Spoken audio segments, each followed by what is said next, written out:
ငိမ့်တဲ့ပင်တဲ့မှုအထင်မြင်တော့မသေးစီလူကျမဝါဒနာကဒီကဆိုကပြလူနန်းအိမ်ကြီးကိုတကယ်ပဲချစ်တယ်ဆို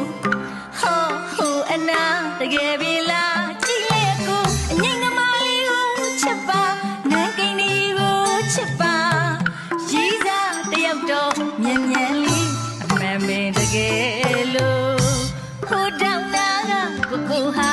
နန်းကိန်းကြီးရဲ့ချစ်တဲ့သူ